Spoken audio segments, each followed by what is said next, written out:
हैं, इसको आगे रखते हैं, तो डेफिनेटली यह कहीं ना देश को एक राय मिलती है।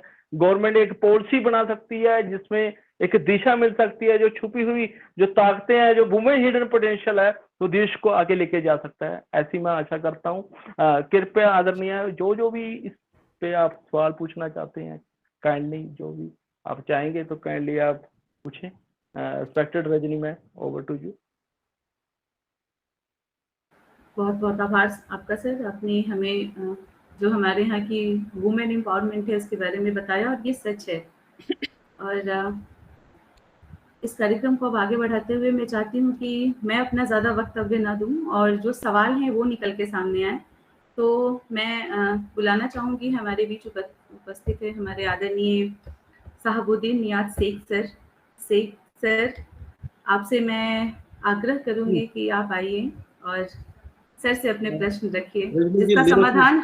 नहीं, मेरे कोई प्रश्न नहीं, मैं केवल सुनने के लिए आया हूँ। ठीक है सर, तो मैं आदरणीय गुलाब चंद पटेल जी को आग्रह करूंगी कि सर आइए और आप अपने सवाल सर के सामने रखिए। आपका बहुत बहुत स्वागत है सर। गुलाब चंद पटेल जी। नमस्कार, मैं डॉक्टर गुलाब चंद पटेल गांधीनगर गुजरात से हूँ। मैं साहित्यकार, हिंदी गुजराती कवि लेखक अनुवादक हूँ और सामाजिक कार्यकर हूँ। नशा मुक्ति अभियान, व्यसन मुक्ति अभियान हम 350 से अधिक स्कूल कॉलेज में गए हैं। हम बच्चों के लिए चिंतित हैं, हम आत्महत्या निवारण के लिए भी कार्य कर रहे हैं। हम 1.5 घंटा बच्चों को निःशुल्क ज्ञानशाला में पढ़ा रहे हैं, शाम को 1.5 घंटा, और हर संडे को हम बाल संस्कार केंद्र चला रहे हैं। 1.5 घंटा रविवार को संडे हम पढ़ाते हैं इनको भी। और हमारा बहुत सारी एक्टिविटीज है हमारे पास। हमारा खुद का एक संस्था है, गांधीनगर साहित्य सेवा संस्थान चैरिटेबल ट्रस्ट। हमारे ट्रस्ट की 6 इकाइयाँ है, अलग अलग राज्यों में हमारी संस्था की ब्रांच, इकाई मतलब, तो ब्रांच भी काम कर रही है। और हमें हमारा पर्सनल कोई प्रॉब्लम नहीं है, लेकिन हम चिंतित विद्यार्थियों के लिए हम काम करते हैं, क्योंकि आपने सुना कि हम 350 से अधिक स्कूल कॉलेज में गए। एज अ चीफ गेस्ट हम कवर्धा गए थे, ग्रंथमती कॉलेज में, ऑल इंडिया कॉन्फ्रेंस में। तो मतलब हमारा जो प्रश्न है कि कई बच्चे ड्रग्स के आदी होते हैं, कोई सिगरेट पीता है, कोई टोबैको वाला सुपारी खाता है, तो ये दिशा में हम काम कर रहे हैं। और 15 से 29 साल के बच्चे जो है ज्यादा सुसाइड करते हैं, उसके बारे में भी हम चिंता करते हैं। तो इसको कैसे रोका जाए, क्योंकि जो हमने जब गुटखा की डिमांड की, गुटखा बंद करने के लिए, तो हम गुजरात सरकार की आईएएस के पास गए, तो बोले गवर्नमेंट ने परमिशन दे के रखा है, केंद्र सरकार ने, हम कैसे मना कर सके। फिर हमने उनको एग्जांपल दिया कि 6 स्टेट ने खुद का निर्णय करके गुटखा पर प्रतिबंध लगाया है, तो यहाँ गुजरात में भी लग सकता है, आप लगा दो। तो फिर इसका परिणाम ये आया कि गुजरात में भी गुटखा पर आज भी प्रतिबंध है, लग गया। तो ये हमारा प्रश्न यही है कि ये समाज में जो विद्यार्थियों को नुकसान करता जो है, कोई ऐसा कोई उपाय है, इसको कैसे रोका जाए? कोई सचोट नक्कर ऐसा कोई कार्यक्रम है आपके पास कि जिसकी वजह से हम इसका उपयोग करके उसमें सफलता पा सके? धन्यवाद। बिल्कुल बिल्कुल रिस्पेक्टेड डॉक्टर गुलाब जी, तो इसमें कोई शक नहीं है, जो आज का जो एनवायरनमेंट है जिसमें नशे की एडिक्शन की एक बड़ी एक चिंता पेरेंट्स को भी नजर आती है। तो कहीं ना कहीं ये भारत में ये चीजों पे ऑलरेडी कई संस्थाएं काम कर रही हैं, बट अगर हम इसे बुनियादी रूप से देखें, जो एडिक्शन की जो एक्चुअली बच्चों को ये माइंडसेट क्रिएट कैसे होता है, क्योंकि उन्हें घर में उनका पर्पज ऑफ लाइफ ही नहीं है। जिस सराउंडिंग से बच्चा पैदा होकर बड़ा होता है, जिस सराउंडिंग को देखता है, वहां वो किस तरह इंस्पायर हो रहा है, उसका पर्पज ऑफ लाइफ क्या है, सोसाइटी में उसकी एग्जिस्टेंस क्या है, इसके लिए उनके पेरेंट्स का बड़ा रोल आता है, जिसमें हमें स्टूडेंट्स को गाइड करने से ज्यादा पेरेंट्स को गाइड करने की जरूरत है, पेरेंटिंग की जरूरत है। जो अभी स्कूलों कॉलेजों में अभी दोबारा से ये चीजें चली हैं, पीटीएम होती है, पेरेंट्स टीचर मीटिंग ये रखते हैं, हालांकि उसमें अभी पेरेंटिंग की ज्यादा स्पेशल जरूरत है मेंटर करने के लिए स्टूडेंट्स को और को जाता। तो सर हम ये भी करते हैं स्कूल में, जब वाली मीटिंग में डिस्टर्ब करता हूँ थोड़ा, जब स्कूल में स्कूल वाली मीटिंग होती है ना, तब भी हम गए हैं, कार्यक्रम किए हैं, वालियों के साथ भी हमने कार्यक्रम किए हैं। और महिलाओं के लिए एक बात बताना चाहता हूँ कि हम ब्रेस्ट कैंसर अवेयरनेस के लिए काम करते हैं। तो 11% महिलाएं मतलब एडिक्ट होती हैं। तो महिलाओं की जागरूकता के लिए कोई महिला शर्मिंदी होती है, शर्मिली होती है, अपने पति को भी नहीं बताती, तो उसको कोई फुंसी होती है तो टेस्ट नहीं कराती।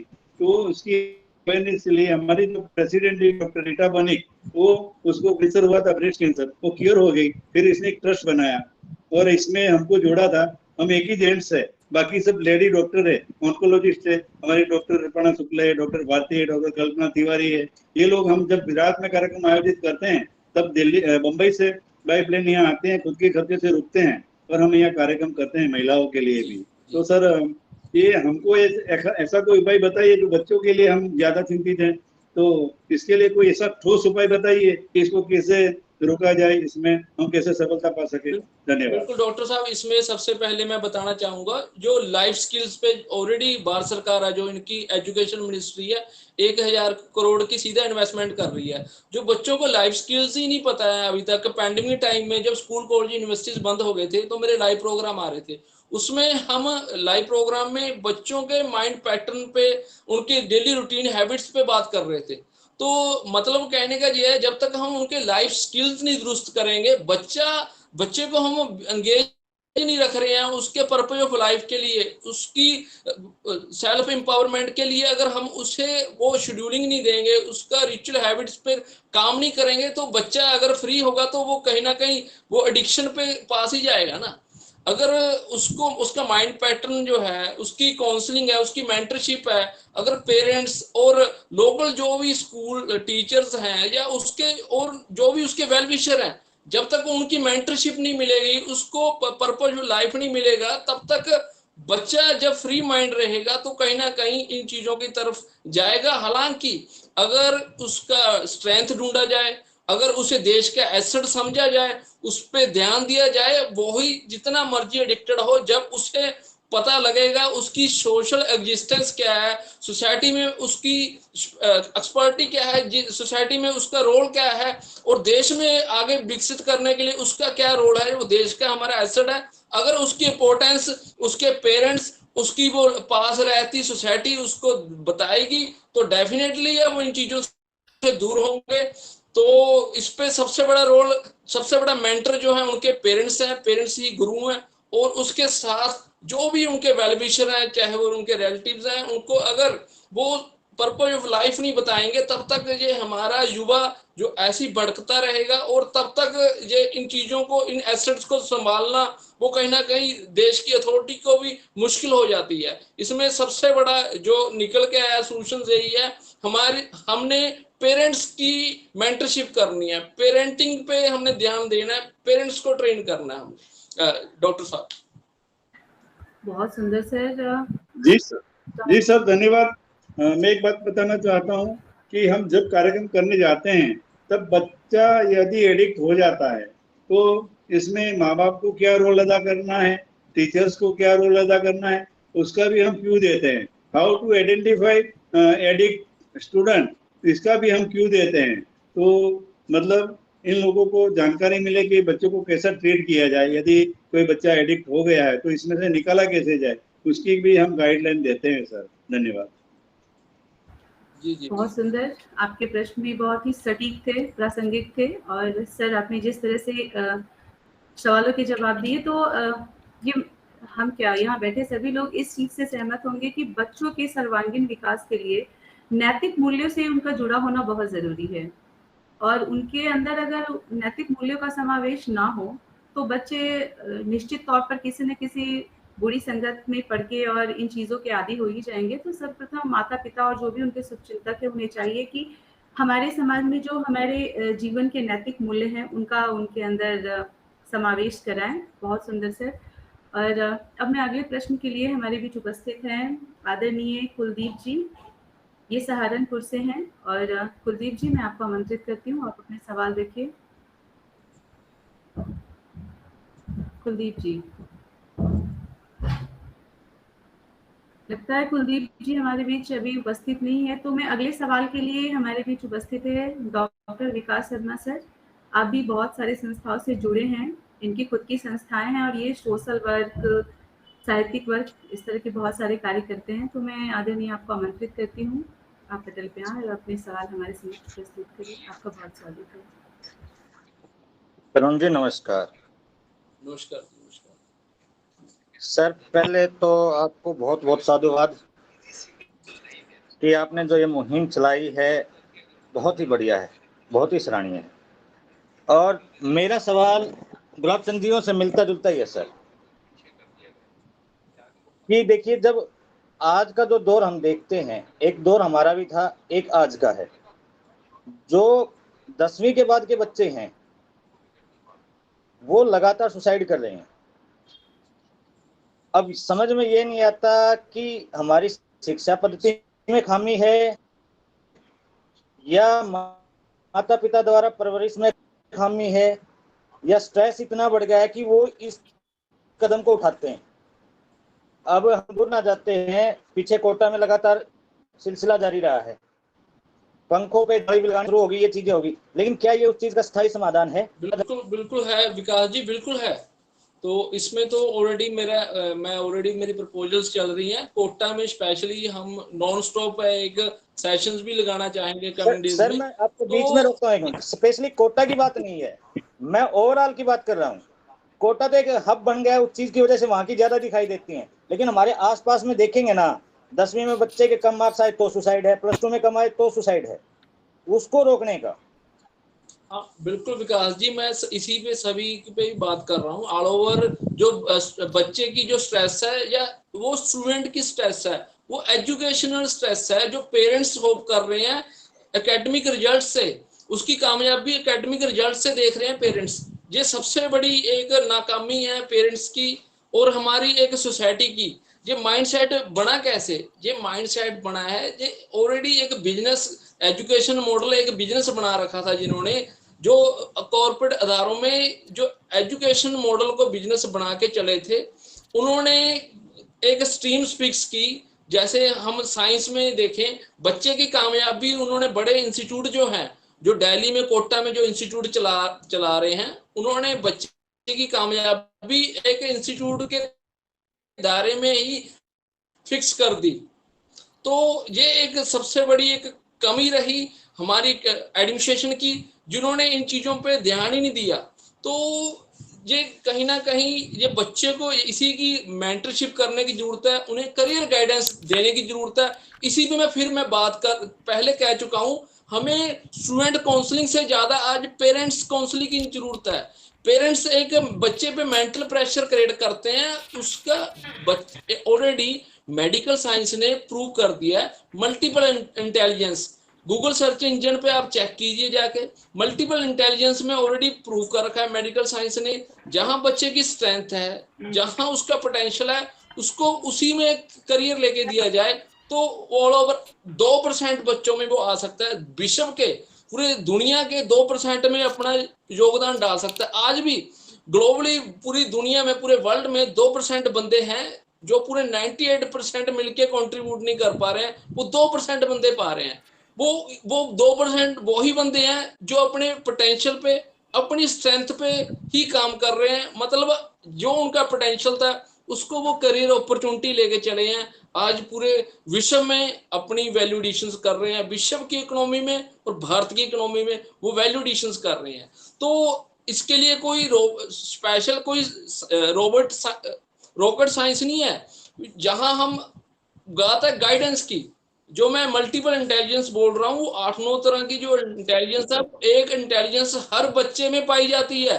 वो मेरे बच्चे में भी पाई जाएगी, हमारे जो पार्टिसिपेटर है उनके बच्चे में भी होगी, और वो भारत के 100 करोड़ में से हर एक बच्चे में वो 9 में से एक इंटेलिजेंस होगी। अगर उसमें वो एक इंटेलिजेंस फाइंड आउट करके उसको पोटेंशियल नर्चर किया जाए, उसको उस करियर की तरफ ले जाया जाए, तो एक्सट्रीम लेवल की अचीवमेंट्स हासिल कर सकता है। ये दुकानदारियां बना रखी हैं, जो कोचिंग सेंटर बना रखे हैं, बड़े इंस्टीट्यूट बना रखे हैं, वो सीट्स क्या है, 10,000 सीट है, पूरे 10 लाख बच्चा बैठता है, तो वो 10 लाख में से जो 10,000 बैठा है, इसका मतलब ये नहीं है बाकी कामयाब या सक्सेसफुल नहीं है, बस उनको मौका नहीं मिला।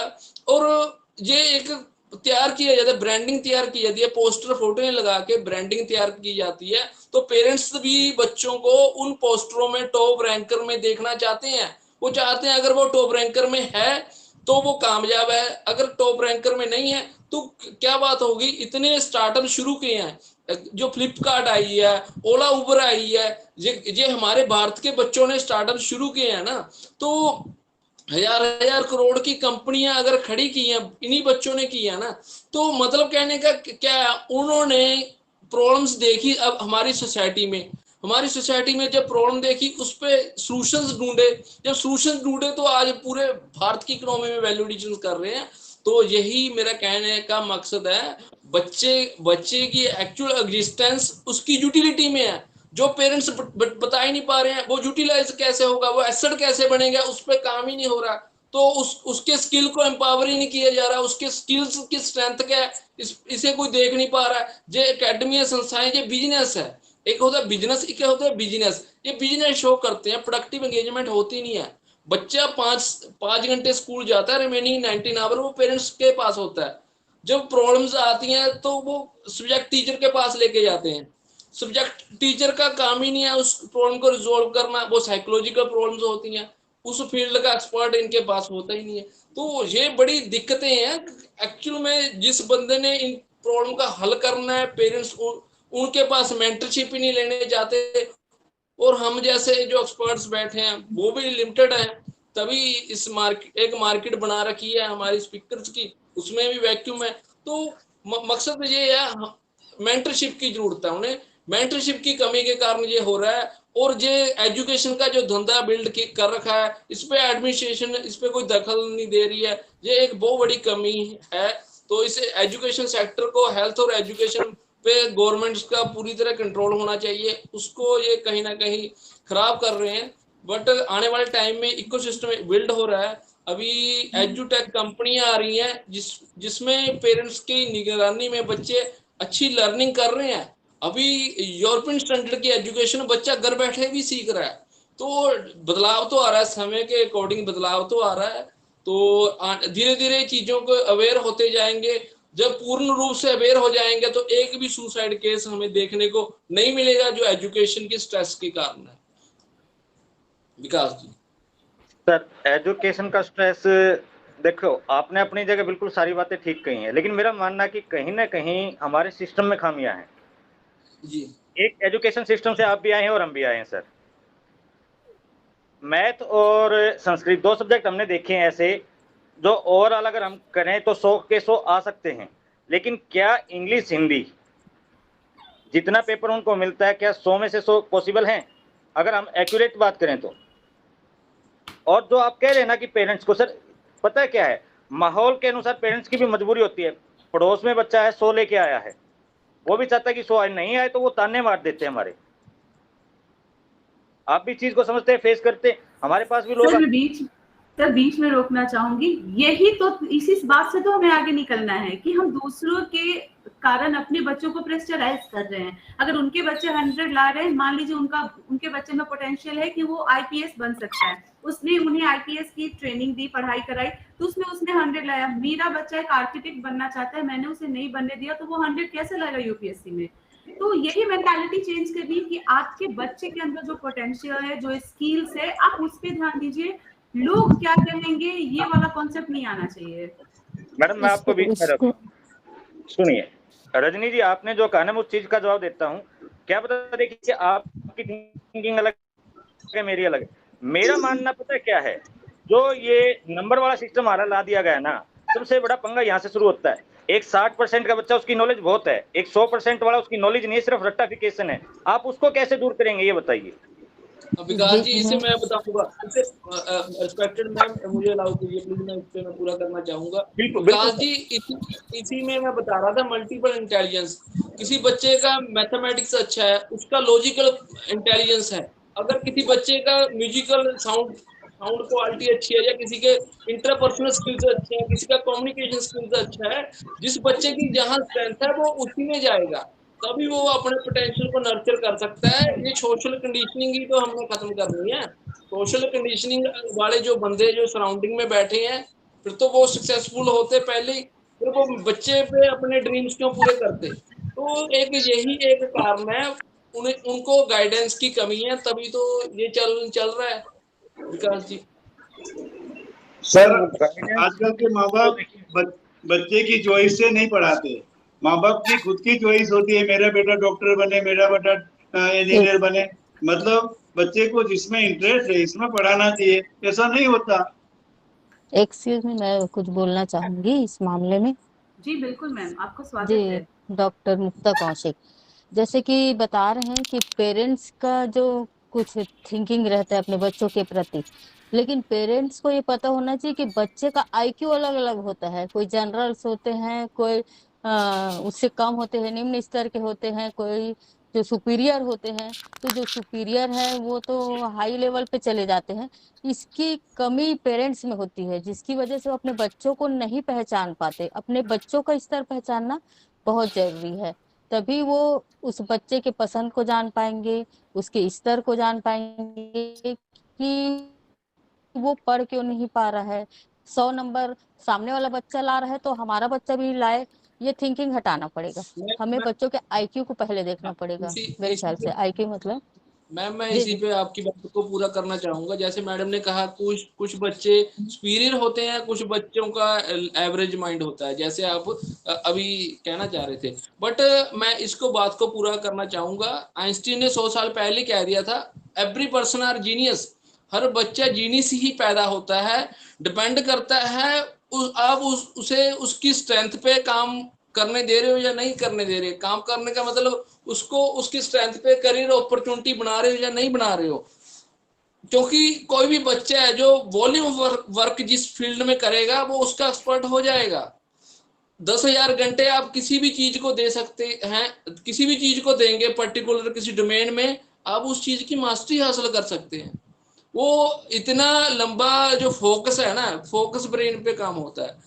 हम अगर किसी चैनल पे बैठे एक्सपर्ट बैठते हैं, चलो अभी मुझे सौभाग्य मिला, अगर हम लाइव पे एक्सपर्ट बैठते हैं, डोमेनों में बैठते हैं, हमारा पैशन है ये, हम इसे पैशन पे काम कर रहे हैं। अगर हम ये इतना डाटा को कंपाइल करके बैठे, इसको स्ट्रेस लेके बैठे भी इतना डाटा, हम ये मगज खपाई समझे, ये हमारा शौक है।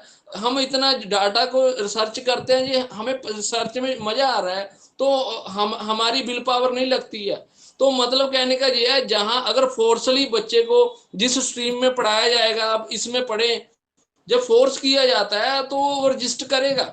वो उसे लीड नहीं कर सकता है ज्यादा टाइम फोर्सली की। जब अगर उसे पैशन पे काम करनी दे जाए, जहां उसकी स्ट्रेंथ है वो साथ में हो, तो एक्स्ट्रा अचीवर बन सकता है। तो हर बच्चा जीनियस है।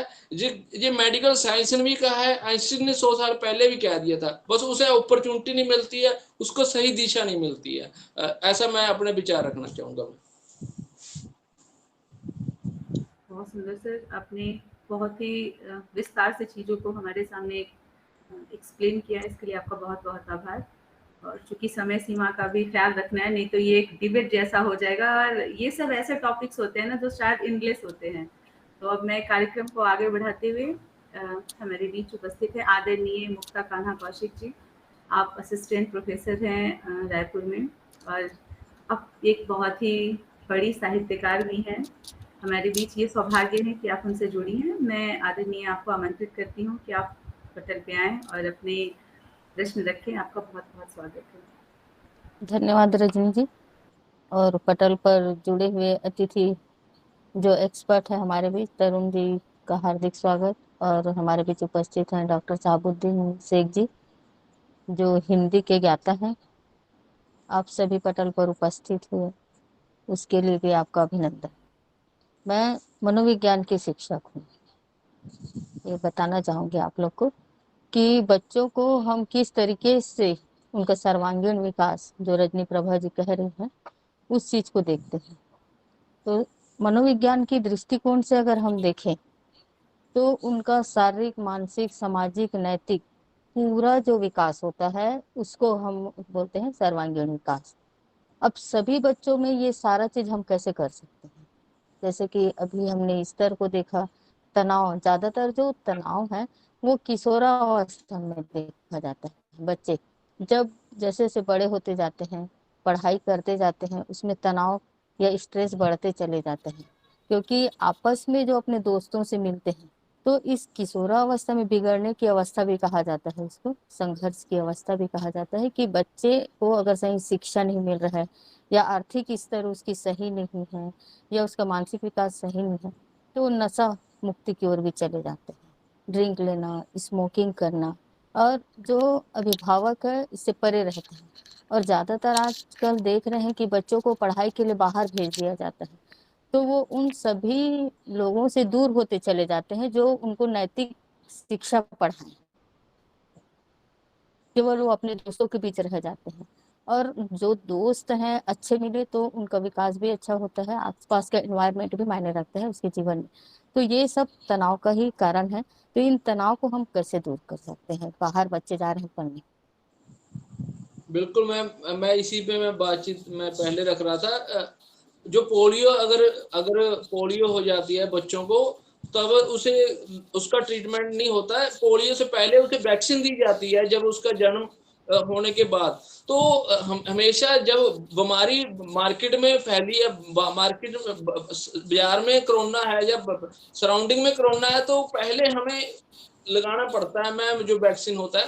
तो ये मतलब कहने का ये है, अगर हम बच्चे के बौद्धिक विकास की बात करें तो हम बच्चे को पहले ही मैं इस पे बोल रहा था, पर्पज ऑफ लाइफ अगर मेंटर किए जाए पेरेंट्स की तरफ से, उसका सर्कमस्टांसिस, उसकी मॉरल एथिकल वैल्यू पे पहले ही काम किए जाए, तो वो कहीं ना कहीं ज्यादा प्रोडक्टिव हो सकती है और ज्यादा उसके लिए अच्छा हो सकता है जीवन काल में। अगर हम कोई परिस्थितियां बिगड़ने की बात आती है, उसका मानसिक स्तर बिगड़ने की बात आती है, उससे पहले ही उसे एक वैक्सीन की डोज है जो एक, चाहे उसके धार्मिक गीता के कुछ शब्द, कोई श्लोक उसे धार्मिक प्रवृत्ति की तरफ लगा दे, जहां उसे एक अच्छा लाइफ मैनुअल मिले। जो हम जैसे हम घर में कोई फ्रिज, टीवी रखते हैं, एसी रखते हैं, उसका रिमोट कंट्रोल होता है, तो उसके साथ एक मैनुअल बुक आती है उसे कंट्रोल करने की। ऐसी ब्रेन को कंट्रोल करने के लिए हमारे पास भगवान ने दी है एक मैनुअल बुक, जिसे हम भगवत गीता कहते हैं, जिसमें लाइफ स्किल्स पहले ही बता रखे हैं। तो अगर उसके बच्चों के मॉरल एथिकल वैल्यूज पे काम किया जाए, उसे भगवत गीता के श्लोकों के कुछ अर्थ बताए जाएं या कोई बुद्धिजीवी बता दें उन्हें मॉरल एथिकल वैल्यू संसार में विचरना, जो संस्कृति हमें विरासत से मिली है, वो उसका यूज करके देश को आगे ले जा सकते हैं। ये बच्चे, यूथ हमारे एसेट हैं, वो उसको अच्छी मेंटरशिप होने की ही एक जरूरत है, मैं जो समझता हूँ। बहुत सुंदर सर। ऐसा हम लोग को भी स्कूल टाइम में पढ़ाया जाता था कि जब हम टीनेजर्स होते हैं तो सबसे ज्यादा जो क्रिटिकल हमारे लाइफ में जो वो क्षण होता है वो किशोरावस्था का ही होता है, जब हमें भटकाव अधिक होने की संभावना होती है। और जैसा आपने कहा कि बच्चे को भगवत गीता का श्लोक या कुछ ऐसी चीजें सिखानी चाहिए जिनसे उनका बेस मजबूत हो। तो हमें पढ़ाया जाता था कि उस उम्र में जो बच्चे होते हैं ना, वो किसी नायक से बहुत प्रभावित होते हैं, किसी को अपना आइडल मान लेते हैं। कोई महात्मा गांधी को मानता है, कोई चंद्रशेखर आजाद को, और उनकी तरफ बनने की वो कोशिश करता है। तो मेरा मानना है कि माँ बाप को ये पहली उनकी प्राथमिकता होती है कि हमारा बच्चा किस नायक को अपना आइडल मानता है, उसके गुणों को उसके अंदर कैसे समावेश किया जाए, इसके बारे में थोड़ी बहुत जानकारी तो देनी ही चाहिए। तो ओवरऑल यही निकल के आता है कि माता पिता की रिस्पॉन्सिबिलिटी ज्यादा है, उन्हें बच्चों के अंदर के गुणों को समझना चाहिए और उसे उनकी ओर जो भी उनके गुण हैं उनकी तरफ उन्हें मोड़ना चाहिए। तो बहुत सुंदर हमारा ये सेशन चल रहा है और अब मैं हमारे अगले कड़ी में मैं बुलाना चाहूंगी आदरणीय कुलदीप रुहेला जी का। ये उत्तर प्रदेश सहारनपुर से हैं। सर आपका बहुत बहुत स्वागत है, आप हमारे बीच आइए। नमस्ते सर, मैं कुलदीप सिंह रुहेला सहारनपुर उत्तर प्रदेश से। सर मैं मेडिकल काउंसलर भी हूं और मोटिवेशनल स्पीचर भी हूं। तो सर मैं आपसे एक आज सवाल पूछने जा रहा हूं अगर आपको आपत्ति ना हो। सर वैसे तो एक सवाल मेरा एक नशे के बारे में भी है, और एक आजकल का सवाल सबसे बड़ा ये उभर के आ रहा है, जब से कोरोना टाइम लगा है, जो स्कूल में ऑनलाइन क्लासेस चल रही हैं, वे आज भी ऑनलाइन क्लासेस जो हैं मोबाइल पर ही चल रही हैं। मैं इस बात में चाह रहा हूँ, इस ऑनलाइन क्लास से छोटे बच्चों पर बहुत ज़्यादा असर पड़ रहा है। जैसे बच्चे पहले अच्छा पढ़ लेते थे, अब बच्चे कहना मोबाइल लेकर बैठ जाते हैं हाथ में, और पढ़ाई का नाम तो नहीं, गेम खेलते रहते हैं। सबसे पहला तो सवाल ये है सर कि आजकल के बच्चे पढ़ाई लिखाई से बिल्कुल दूर होते जा रहे हैं। और सर एक सवाल और है कि आजकल नशे की प्रवृत्ति बहुत ज़्यादा बढ़ रही है ऑल इंडिया, ऑल ओवर। ये आजकल इसका क्या सुझाव है सर? जो आप तो बहुत अच्छे स्पीकर हैं और अच्छे मोटिवेशनल हैं, तो सर मैं आपकी सलाह चाहूँगा कि इसे हम कैसे रोक सकते हैं? आपकी सहायता चाहिए इसमें हमें। जी बिल्कुल बिल्कुल, सौभाग्य की बात है, सहायता की बात नहीं। ये तो मेरे फर्ज बनता है, मैं जितना भी गाइड कर सकूं बच्चों को। तो इसमें आपका जो पहला जो सवाल था, तो उसमें आप कह रहे थे भी बच्चा छोटा बच्चा है जो ऑनलाइन स्टडी कर रहा है, तो उस पर बुरा प्रभाव पड़ रहा है। वो आपने या आपके जो भी कहने वालों ने आपको बताया है, उसका बुरा प्रभाव है बच्चों पे। तो उसमें मैं बताना चाहूँगा, बिल्कुल आपकी बात ठीक है। बच्चों का न्यूरो सिस्टम इतना डेवलप नहीं हुआ होता कि हर चीज़ को ऑनलाइन ही पढ़ के चीज़ों को समझ ले। कहीं ना कहीं पहली तो बात, मैं जो एजुकेशन की बात करूंगा, ये लर्निंग है। Learning is the art of attention. बच्चा अटेंशन देगा तभी सीख पाएगा। तो अभी जो आप ऑनलाइन शिक्षा की बात कर रहे हो, इसमें सबसे बड़ी जो हम जैसे एक्सपर्ट एनालिसिस कर रहे हैं, तो हमारे एनालिसिस में हमने ये चीज पकड़ी है कि छोटे बच्चे हैं जो वो सोशल होना भी सीखते हैं। अभी वो जा रहे हैं, चीजों को रजिस्टर कर रहे हैं, उनका सोशल होना, चीजों को सीखना भी उतना ही जरूरी है। अगर वो इतना ऑनलाइन एक इलेक्ट्रॉनिक गैजेट के पास ही हम बांध देंगे, वो कहीं ना कहीं उस मेंटली तौर पे, वो फिजिकली भी कहीं ना कहीं उसके साइड इफेक्ट हमारे सामने आएंगे। इसमें कोई शक नहीं है। बट अभी जो शिक्षा का स्तर मैं वही पहले से बता रहा हूँ।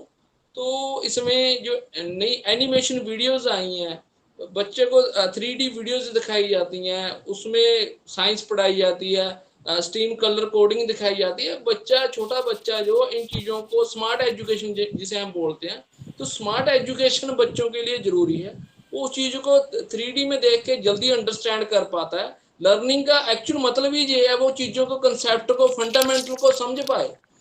वो स्कूलों कॉलेजों में जाके, वो एक छोटे या बच्चों में स्कूलों में जाके बिजनेस नहीं हमने शो करनी, वो कंसेप्ट को, फंडामेंटल्स को भी हमने स्ट्रॉन्ग करना है उनके। तो इसके लिए स्मार्ट एजुकेशन की तो जरूरत है ही है। हाँ, ऑनलाइन का जो आप बता रहे हो, वो कहीं ना कहीं उसका फिजिकल स्तर पे, हाँ, उसका बुरा प्रभाव तो है ही है। हाँ, आपका दूसरा सवाल था नशे पे। तो मैं नशे पे ऑलरेडी पहले भी मैं बता चुका हूँ। जो बच्चे जब हम फ्री रखेंगे, ये हमारे भारत देश के एसेट हैं, जो विदेशों में जाके, पूरे वर्ल्ड लेवल पे जाके, हमारे भारत के ही जो ज्यादा युवा हैं जो वर्ल्ड की इकोनॉमी में कंट्रीब्यूट कर रहे हैं। चाहे वो उसे हम यूरोप में देखें, चाहे यूएसए में देखें, वहां नासा में बैठे हैं हमारे 30 से 40% हमारे इंजीनियर, डॉक्टर सभी बैठे हैं वहाँ। वो बाहर से ही जा रहे हैं। हमारा ब्रेन ड्रेन हो रहा है, एक मिनट, हमारा ब्रेन तो बढ़िया है, हमारे जेनेटिक ब्रेन में कोई कमी नहीं है, ये पूरा एक्सपर्ट है, तो ये पूरा सक्षम है। इसमें मकसद ये है, इसमें मेंटर नहीं किया गया, उसका पर्पज लाइफ ही नहीं बताया गया। जब तक हम उसे पर्पज ऑफ लाइफ नहीं बताएंगे, ये चीजें, ये डिक्शन, इन चीजों में बच्चा ट्रैप में आ ही जाता है। अपना श्रीमान जी। सर ये आपकी बात तो बहुत अच्छी लगी मुझे, मगर एक बात मैंने देखी है कि पेरेंट्स भी अपने बच्चों को बहुत समझाते हैं कि इस नशे से दूर रहो, इन चीज़ों से दूर रहो। आपने देखा होगा हरियाणा, पंजाब और उत्तर प्रदेश में ये नशे की बीमारी इतनी फैल चुकी है, बहुत ज़्यादा।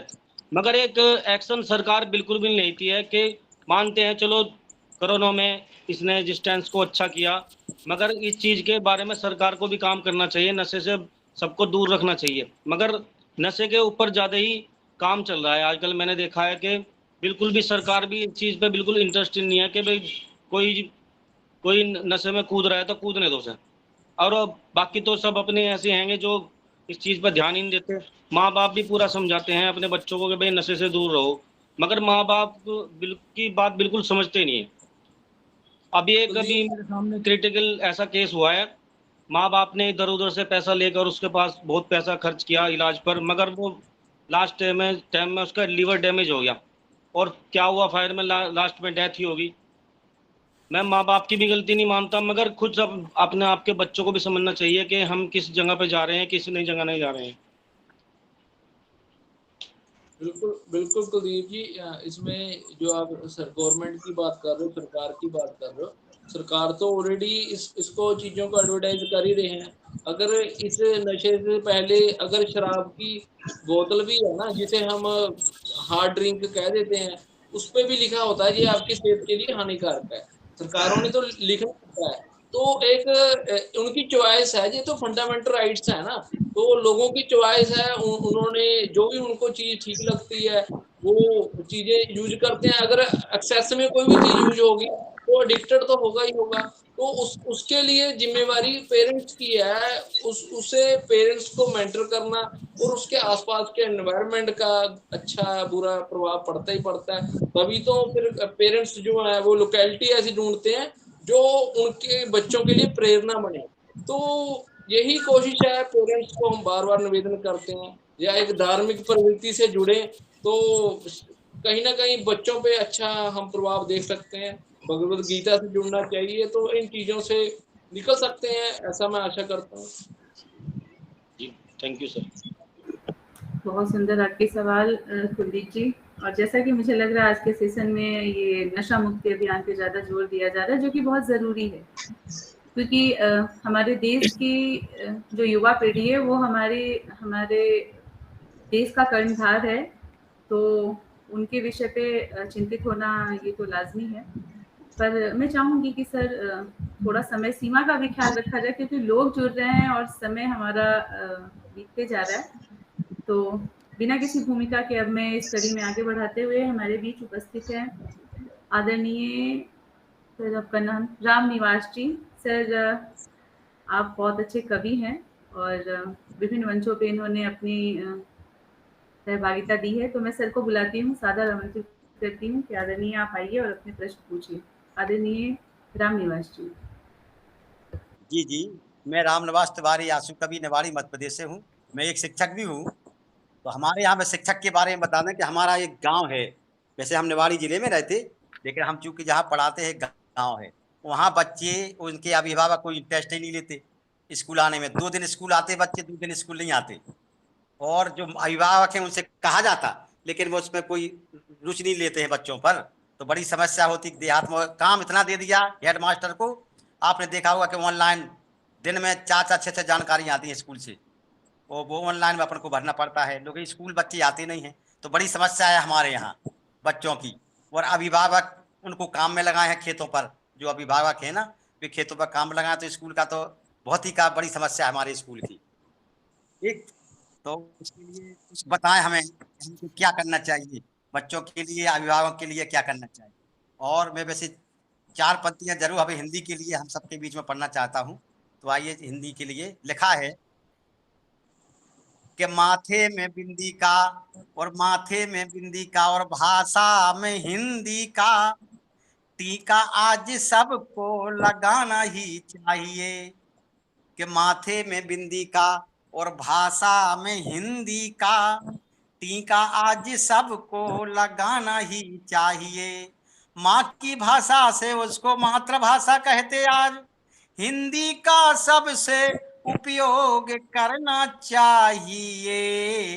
वो अपना स्वार्थ छोड़ के आज, और अपना स्वार्थ छोड़ के आज परमार्थ में जीवन हर व्यक्ति को आज लगाना ही चाहिए। हर व्यक्ति को आज लगना ही चाहिए। जय जय भारत। जी जी बिल्कुल जी, इंस्पेक्टर स्वागत है आपका। तो जो आपके सवाल थे, कहीं ना कहीं हम अगर स्टूडेंट्स को, अगर विद्यार्थियों को उनके माता पिता अपने घर के कामों में या अपने व्यवसायों में जोड़ के कहीं ना कहीं उनका समय ले रहे हैं, तो कहीं ना कहीं एक डिसिप्लिन है जो वो क्रिएट हो सकता है पेरेंट्स अगर उनको बच्चों को कोई रिस्पॉन्सिबिलिटी समझा रहे हैं, कोई जिम्मेवारी दे रहे हैं, इसमें बच्चे का डिसिप्लिन बिल्ड होता है।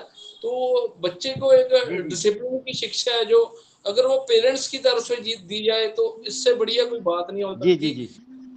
इसमें एक मैं बात डिसिप्लिन से एक मेरे केस स्टडी सामने आया है।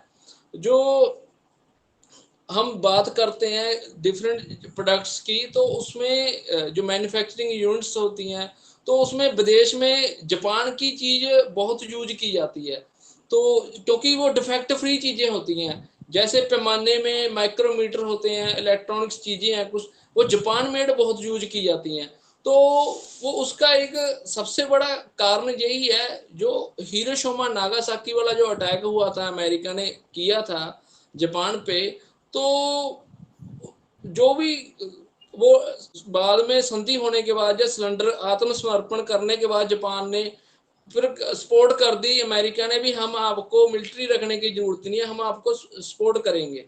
तो वो जितनी भी मैन पावर थी, मिलिट्री की मैन पावर, वो मैन्युफैक्चरिंग यूनिटों में चलेगी, प्रोडक्शन हाउसों में चलेगी। जब वो प्रोडक्शन हाउसों में गई तो वो मैन पावर मिलिट्री से आई हुई थी। तो मिलिट्री में एक चीज होती है डिसिप्लिन।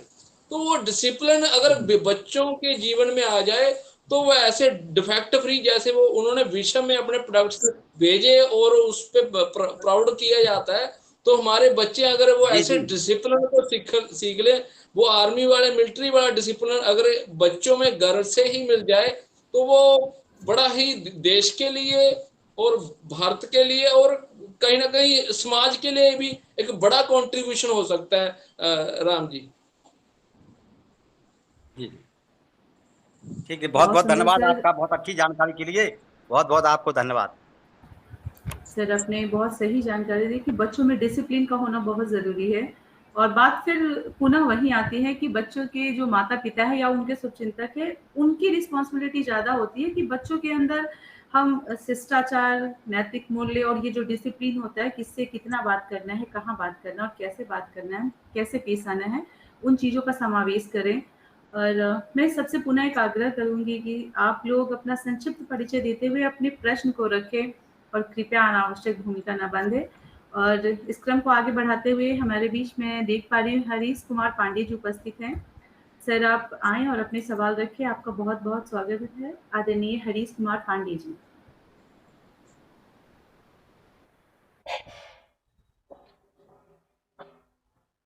हरीश जी, क्या आप मुझे सुन पा रहे हैं?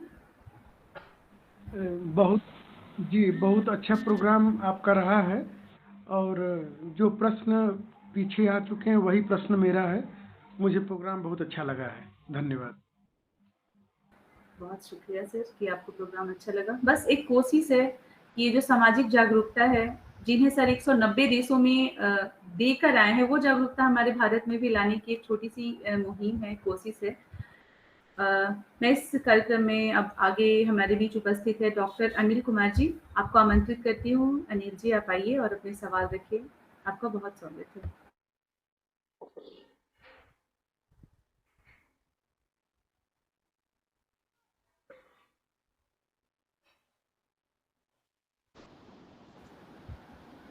अनिल जी, क्या आप मुझे सुन पा रहे हैं? जी मैम, आ रही हूँ।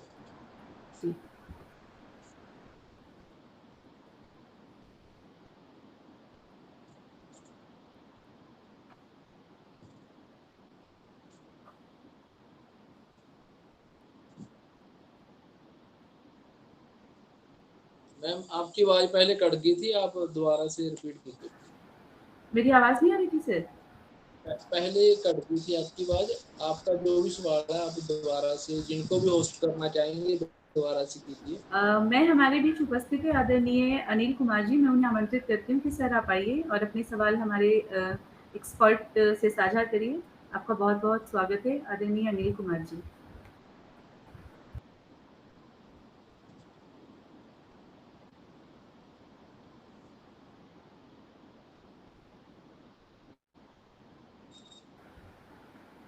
मुझे लग रहा है अनिल जी शायद हमें नहीं सुन पा रहे हैं। तो गुलाब चंद पटेल जी शायद कुछ कहना चाह रहे हैं, उन्होंने अपना हैंड दिया हुआ है। तो सर आप बताइए, आप क्या कहना चाह रहे हैं? हमारे गुजरात में बताना चाहता हूँ कि शराबबंदी है और देश के बाकी राज्यों में नहीं है। तो जहाँ जहाँ शराबबंदी नहीं है वहाँ महिलाओं को पिकेटिंग करना पड़ता है। क्यों? कि जो बस्ती है उसके पास ही शराब की दुकान होती है और अपने पति कुछ काम नहीं करते, शराब पीते रहते हैं, घर के बर्तन या गहने बेच के भी शराब पीते हैं। और युवा वर्ग भी, हमने तो काफी स्टेट में, काफी राज्यों में हम गए हैं तो देखते हैं तो युवा वर्ग भी इसमें बर्बाद होता है। तो ये जो नौबत है, अभी सरकार की जो बात थी, तो सरकार को कंट्रोल करना चाहिए, वो नहीं होता। इसकी एक वजह है। ठीक है, मिलिट्री में सोल्जर को देते हैं तो इसकी मात्रा होती है, लेकिन लोग अपनी मात्रा से ज्यादा शराब पी के पागल हो जाता है, खुद के शरीर को नुकसान करते हैं, आर्थिक नुकसान करते हैं, अपने बच्चों का ख्याल नहीं रखते। ऐसी नौबत आती है। इसके लिए सरकार को कुछ कदम उठाना चाहिए, वैसे हमारी भी राय है। धन्यवाद। जी बिल्कुल बहुत डॉक्टर सुंदर। साहब। जी बिल्कुल डॉक्टर साहब, इसमें क्या है, हर स्टेट का अपना बजट है, तो उस हर स्टेट की अपनी लायबिलिटीज है, अपने एसेट है, तो उन स्टेट ने इनकम देखनी होती है, उसने कैसे बैलेंस करना है।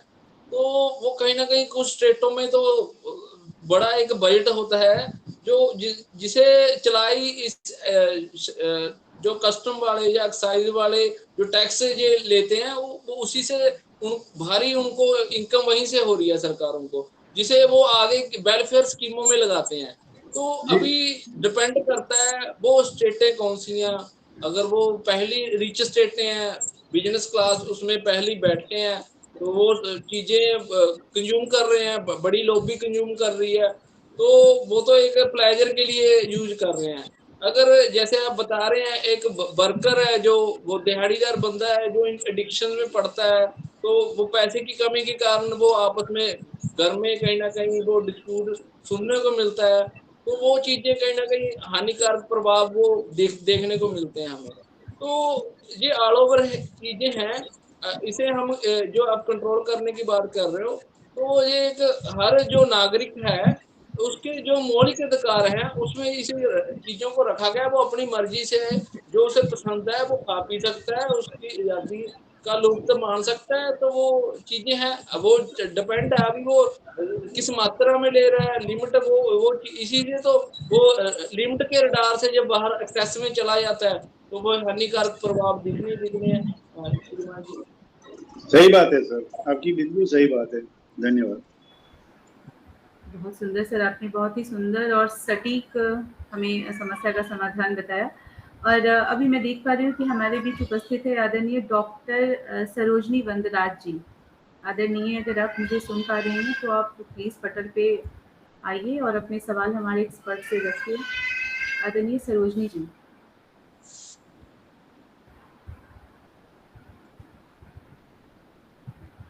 सरोजनी जी हमारे बीच शायद नहीं है, तो मैं हमारे बीच में देख पा रही हूँ हमारे बहुत ही अच्छे साहित्यकार और प्रवक्ता के रूप में हमारे बीच जुड़े हैं आदरणीय ब्रिजेश आनंद राय जी। ये जौनपुर उत्तर प्रदेश से हैं।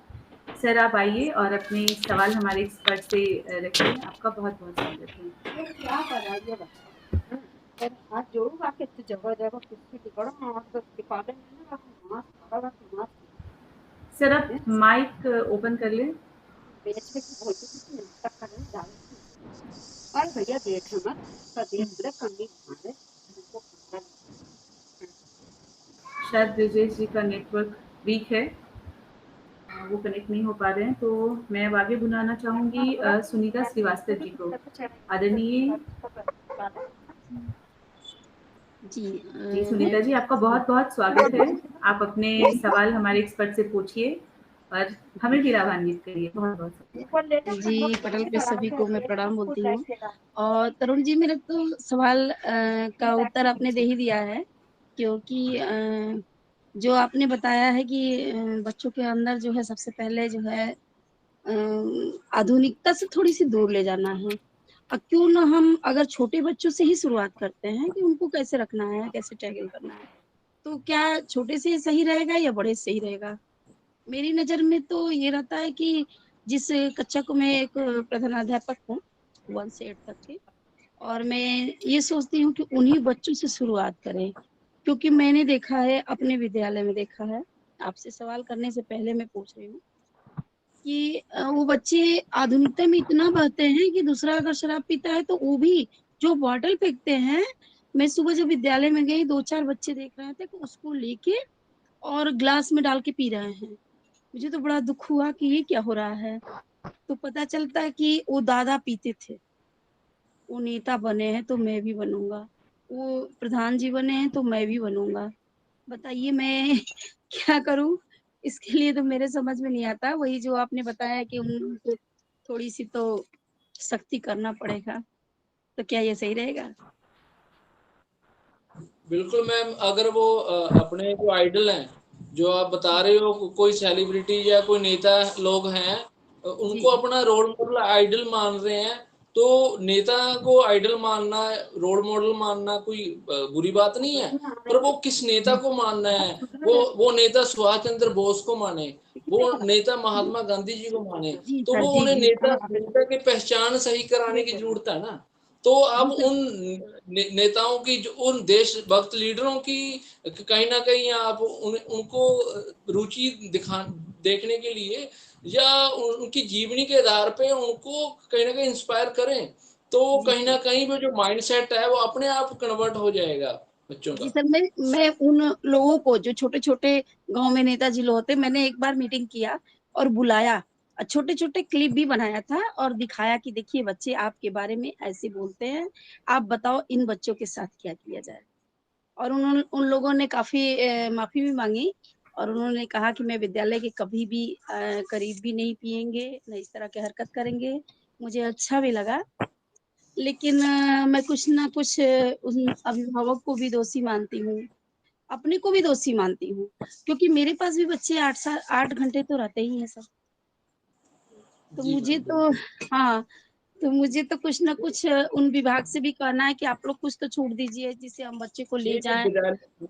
विद्यालय विद्यालय में, विद्यालय के पास जो आप बता रहे हो, तो उसमें तो गवर्नमेंट ने भी डायरेक्शनें जारी की हुई हैं। विद्यालय के पास तो कोई भी ड्रिंक को या कोई भी शराब है वो सेल कर ही नहीं सकते, उसमें डिस्टेंस। जी सर, कहने और करने में बहुत अंतर होता है। जो हमारी राजज्ञा बनती है, ना कि जाके वहाँ भौतिक रूप से देखिए पूरी जब आप जाएँगे वहाँ पे, तब पता चलता है कि वहाँ पे क्या है। हम लोग तो जूझ रहे हैं और मेरे जितने भी अध्यापक हैं, लगभग सभी लोग, वो लिखने और पढ़ने में बहुत अंतर होता है। जब तक तो कोई कांड हो जाता है विद्यालय वगैरह में, जब तक पुलिस को बुलाई जाती है, कोई आता भी नहीं है। खुद ही हम लोग गाँव वालों से जूझते हैं और बच्चों के साथ रहते हैं। क्या किया जाए? बिल्कुल मैम, कोई बात नहीं है। आप बच्चों को आप जो है मेंटर करें, उनको इंस्पायर करें, वो सही उनका पर्पज और लाइफ जगाएं। तो वो जो भी नेता लीडर बनने की जरूरत नहीं, नेता लीडर एक रिस्पॉन्सिबिलिटी है। और जो बाकी बंदे जो कंफर्ट जोन में बैठे हैं, वो कंफर्ट जोन से हटके जो काम कर रहे हैं, जैसे हमारे आदरणीय रजनी मैम ने आज एक प्रोग्राम करवाया, होस्ट किया, ये एक लीडरशिप क्वालिटी है। तो ऐसे लीडरों की जरूरत है हमें। तो एक लीडर बनना एक रिस्पॉन्सिबिलिटी, जिम्मेवारी उठाना है। तो वो जिम्मेवार बच्चे बनते हैं, हमें अच्छी बात है। तो उन्हें कहेंगे जिम्मेवार बने, जीवनी उतारे, बट ये बुरी चीजों से हटके दूर रहे। वो अगर वो इन इंडक्शनों के साथ बन जाएंगे तो वो रिस्पॉन्सिबिलिटी नहीं निभा पाएंगे। जो जिम्मेवारी लेके चले थे, लोगों की आशाएं के साथ, जो वादे उनके साथ जो बंधे थे, वो उनसे कहीं ना कहीं खरे नहीं उतरेंगे, जो बताना पड़ेगा उन्हें। मैम जी सर, बहुत सुंदर सर। मैं काफी प्रभावित हुई मैम के सवाल से भी, और उन्होंने जो एक प्रभावशाली और सराहनीय जो प्रयास किया था कि उन्होंने छोटे छोटे क्लिप्स बनाए और फिर उन्हीं लोगों को बुलाकर एक मीटिंग्स के थ्रू दिखाना, ये भी अपने आप में एक बहुत बड़ी पहल है और इसे ही हम सामाजिक जागरूकता कहते हैं। ये जो आपकी छोटी सी कोशिश है ना, वही आगे जाके एक बहुत विस्तृत जो बोलते हैं ना, वो स्वरूप धारण कर लेगी। आपसे अगर मैंने इतना प्रयास किया, एक मेरी फ्रेंड थाना प्रभारी है, एक बार मैंने उसको बुलाया और मैंने बोला कि एक रिक्वेस्ट है, मैं रिक्वेस्ट करके बुलाई थी कि आप लोग आओ मेरे विद्यालय में, ताकि वो बच्चे देखें और उन बच्चों को समझाओ कि कैसे ये अच्छे लोग हैं, ये बुरे लोग हैं। मैंने काफी प्रयास किया, सुधार भी काफी हुआ है, लेकिन सर फिर भी मुझे लगता है कि अभी और जरूरत है, जी बिल्कुल। क्योंकि हमारी अचानक वो देखिए, न्यू है और जब अचानक से न्यू कुछ भी तो संभव नहीं है। जी सर, थैंक यू सर। थोड़ा अगर इतनी ही कोशिश हर विद्यालय के शिक्षक या हर पेरेंट्स करने की कोशिश करे ना, तो निश्चित तौर पर सामाजिक बदलाव वो शीघ्र से शीघ्र अति शीघ्र हो जाएगा। और ये मुझे आपका जो इंस्पिरेशनल ये जो आपका स्टेप है वो काफी अच्छा लगा, और इसलिए हम इस तरह के लोगों को भी जोड़ना चाह रहे थे कि उनसे भी लोग प्रभावित हो। जैसे आपने कहा कि टीचर है, आप नहीं कर सकती हैं, आपने वो किया है और आगे भी आप कर सकती हैं। बच्चे आपके पास अगर 8 घंटे रहते हैं ना, तो आपको ज़्यादा पता है कि बच्चे के अंदर क्या क्वालिटी है। जी। वो कहते हैं ना कि टीनेजर जो होते हैं वो किसी को अपना आइडल मानते हैं, फिर उसी नायक की तरह वो बनने की कोशिश करते हैं। तो आपका ये दायित्व बनता है कि किस बच्चे के अंदर क्या गुण है उसका अवलोकन करें और उसे उनकी कहानियां, जैसे हमारे यहाँ पहले दादी नानी दंत कथाओं से प्रभावित करती थी, तो वैसे वो मोटिवेशनल थॉट्स लेके आप आइए और बच्चों को दिखाइए कि अगर किसी ने बुरा किया है तो उसके साथ बुरा ही हुआ है, और अगर किसी ने अच्छा किया है, कितनी भी समस्याओं का सामना करना पड़ा हो, जैसे महाभारत का प्रसंग है पांडव और कौरव का ले, तो विजय पांडव की ही होती है। तो बस छोटी छोटी जो स्टेप्स है आप बढ़ाते रहिए, और बाकी हमारे एक्सपर्ट ने तो बता ही दिया। मैंने तो एक प्रतिज्ञा ही ले ली है अपनी जॉब में कि मुझे गुरु बनना है, न कि टीचर बनना है। मुझे उन बच्चों के नजरों में रहना है जो मेरे ना रहने पे भी मुझे याद करे, जैसे मैं। बहुत सुंदर, आपका प्रयास सराहनीय है, बहुत सुंदर, बहुत सुंदर। जी मैम। और मैं अब आगे हमारे बीच उपस्थित हैं भागवत देव काटी जी। सर, अगर आप उपस्थित हैं तो आप अपना प्रश्न हमारे एक्सपर्ट से कर सकते हैं।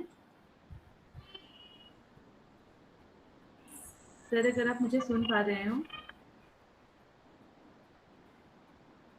सर शायद हमारे बीच नहीं है, और हमारे बीच उपस्थित है रोशन रोहित जी। सर, आप अगर मुझे सुन पा रहे हो तो आप अपने प्रश्न रखिए।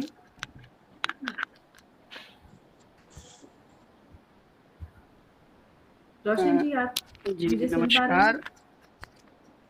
मेरा तो कोई इतना खास सवाल नहीं है, क्योंकि मैं उस स्थिति में हूँ जिस स्थिति में शून्य हूँ मैं। तो आप जिन स्थितियाँ आप बात कर रहे हैं उन स्थितियों में कभी आए ही नहीं हूँ। तो बस इतना ही जानना चाहूँगा मैं कि व्यक्ति को अपने बच्चों को धार्मिक शिक्षा देना ज़रूरी है, और वो धार्मिक शिक्षा रोज़ देना ज़रूरी है, कि ऐसा नहीं सिर्फ आज दे दिया। 365 दिन हम पूजा पाठ करते हैं ताकि धर्म हमको याद रहे। तो ऐसा कुछ नियम, ऐसा कुछ हमारी जीवन शैली में नियम होना चाहिए कि जो है बच्चों को धर्म याद रहे, क्योंकि सबसे पहली सीढ़ी होती है धर्म। धर्म में ये बताया जाता है कि टीका लगाना चाहिए, चाहे लड़का हो या लड़की। मगर फैशन ऐसा हो गया है कि लोग नहीं लगाना चाहते हैं। मगर टीका लगाने का मेन उद्देश्य होता है, जो थर्ड आई होती है, तीसरी आंख होती है, उसको एनर्जेटिक रखना, उसको केंद्रित रखना, उस पर कार्य करना। तो ऐसे कुछ हम उदाहरण ले सकते हैं धर्म के प्रति, जिससे ये कृत्य रुक जाएं दिन पर दिन। और कोई सवाल नहीं।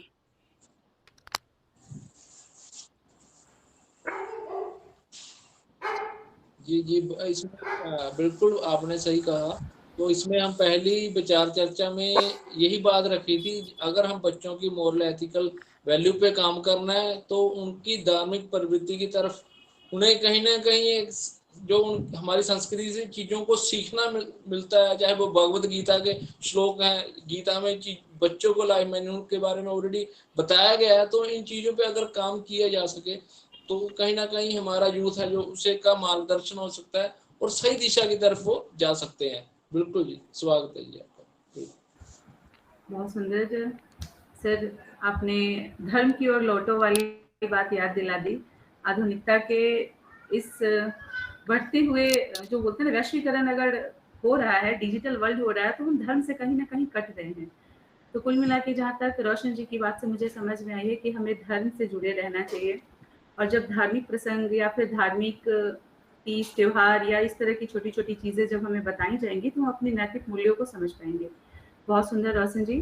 और मैं देख पा रही हूँ कि ब्रिजेश आनंद राय जी जुड़े हुए हैं। सर, अगर आप मुझे सुन पा रहे हैं तो आप अपने प्रश्न कर सकते हैं।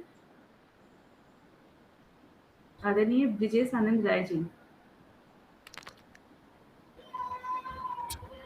सर शायद मुझे नहीं सुन पा रहे।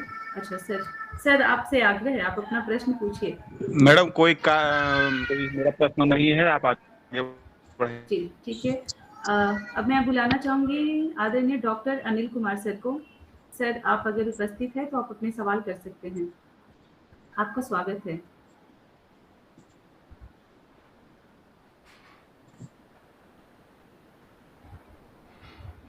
अनिल कुमार जी, आप तक मेरी आवाज जा रही है? अनिल कुमार जी नहीं सुन पा रहे हैं। क्या कृष्णा जी आप पटल पे उपस्थित हैं? जी मैम। जी कृष्णा जी, आप हमारे एक्सपर्ट से अपनी सवाल साझा कर सकते हैं। आपका बहुत बहुत स्वागत है। जी मैम। तो क्या सभी अपना कैमरा ऑन कर लें, क्योंकि ऐसा लग रहा है जैसे कोई है नहीं पटल पे। तो आप लोग प्लीज अपना कैमरा ऑन कर लीजिए। आप सबसे नम्र निवेदन है।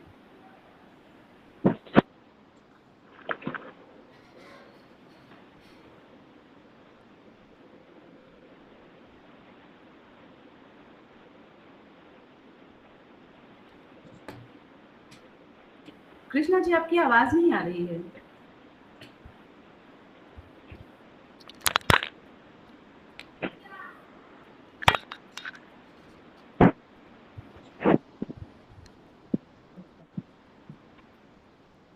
स्वागत है सर।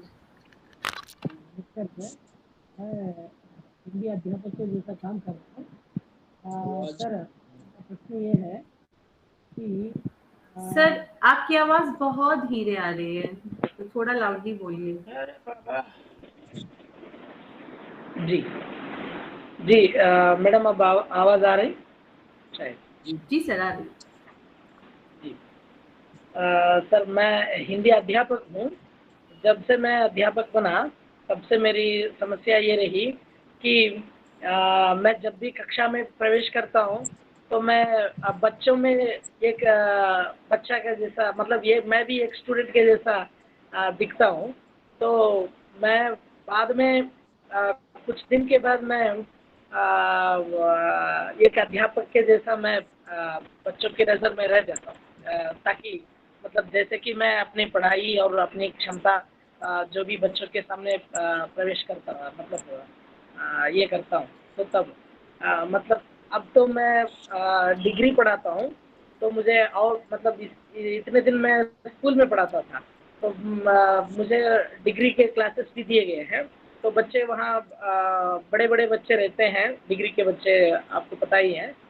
तो मैं वो बच्चों से मुझे ये समस्या आ रही कि मैं जब भी पढ़ाता हूँ, कोई भी पाठ पढ़ाने की कोशिश करता हूँ, कोई भी विषय पढ़ाने की कोशिश करता हूँ, तो बच्चों में थोड़ा बहुत अनुशासन की कमी होती है।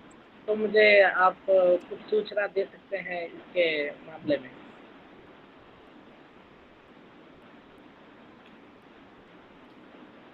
जी, आपका बहुत अच्छा सवाल है। तो अगर आप जो बात कर रहे हैं, जो आपके स्टूडेंट्स हैं जो कॉलेज स्तर के भी हैं, तो वो दिखने वाली जो बात है वो पर्सनैलिटी की बात है। इसमें एज का कोई मायने नहीं है, एज का कोई रोल नहीं है। तो अगर आपकी अगर कोई पर्सनैलिटी, हमें ये नहीं चाहिए कि ज़्यादा ओल्ड एज में ही जो स्टूडेंट्स जो हैं आपको एज ए अध्यापक की तौर पे देखें, वो ऐसा नहीं है। आप बच्चों के स्टूडेंट्स के रोल मॉडल हो सकते हैं। स्टूडेंट्स अब इवन अपने सीनियर को भी अपना रोल मॉडल अध्यापक की तो रिस्पेक्ट पे देखते हैं, जब उन्हें पता है, उन्हें कुछ सीखने को मिलता है। तो अगर आप अपने स्टूडेंट्स के एक रियल मेंटर हो, उनके रियल मेंटर की तरफ उभरते हो और उनकी लाइफ में, करियर में आगे ले जाने के लिए आप अपना एक अच्छा रोल अदा कर रहे हो, तो वो रिस्पेक्ट ऑटोमेटिकली उनकी आंखों में बन जाएगी। उसमें वो छवि हमें फोर्सली वो दिखाने की वो चीजों की जरूरत नहीं है। वो आपकी आवाज की मेच्योरिटी ही वो ऑटोमेटिकली वो अध्यापक की रिस्पेक्ट आपको दे देंगे वो। जी धन्यवाद सर। बहुत सुंदर धन्यवाद। सवाल, और सवाल का बहुत ही सुंदर जवाब आपके द्वारा दिया गया सर। अब इस कड़ी में मैं आगे बुलाना चाहूंगी आदरणीय संध्या सिंह जी, जो पुणे से हैं। वो आदरणीय, अगर आप मुझे सुन पा रही हैं तो आप पटल पे आइए और प्लीज कैमरा को ऑन करिए और अपने सवाल हमसे साझा करिए। आई मीन हमारे एक्सपर्ट से आप अपने सवाल पूछ सकती हैं। आदरणीय संध्या जी। संध्या जी शायद हमें नहीं सुन पा रही, तो मैं देख पा रही हूँ कि अमर प्रताप जी हमसे जुड़े हैं। अमर प्रताप जी, अगर आप मुझे सुन पा रहे हैं तो आप अपने सवाल हमारे एक्सपर्ट से कर सकते हैं। आपको बहुत बहुत स्वागत है।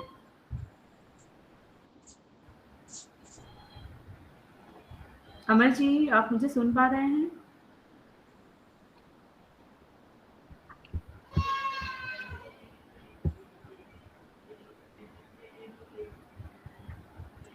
और कोई है पटल पे जो सर से अपने सवाल करना चाहे?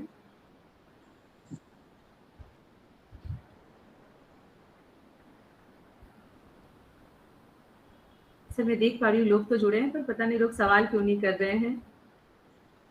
जी मैम, कोई ठीक है मैम, कोई दिक्कत नहीं है। मुझे लगता है समा भी काफी हो सरोजनी गया। जी, मैं सर, लेकिन जो लोग जुड़े हैं तो हमारा फर्ज बनता है कि उन्हें एक बार पुनः आग्रह करना कि कहीं किसी के मन में कोई सवाल हो और वो छूट न जाए। हाँ बिल्कुल मैम, बिल्कुल बिल्कुल, कोई दिक्कत नहीं। तो सरोजनी जी, क्या आप जुड़ी हैं?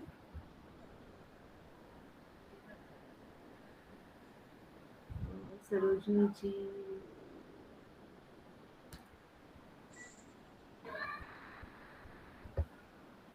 जो लोग जुड़े हैं वो भी नहीं दिख रहे हैं। मैं सभी से आग्रह करूंगी कि अगर कोई भी जुड़ा वो अपने सवाल करना चाहे तो आप कर सकते हैं, अदरवाइज हम कार्यक्रम को समापन की ओर ले जाएंगे।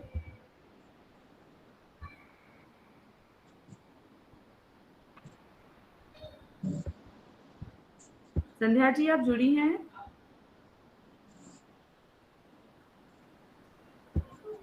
नहीं जुड़े सर। वैसे भी जो हमारा टाइम था उससे हम काफी ज्यादा आगे निकल चुके हैं, तो अब क्या किया जाए?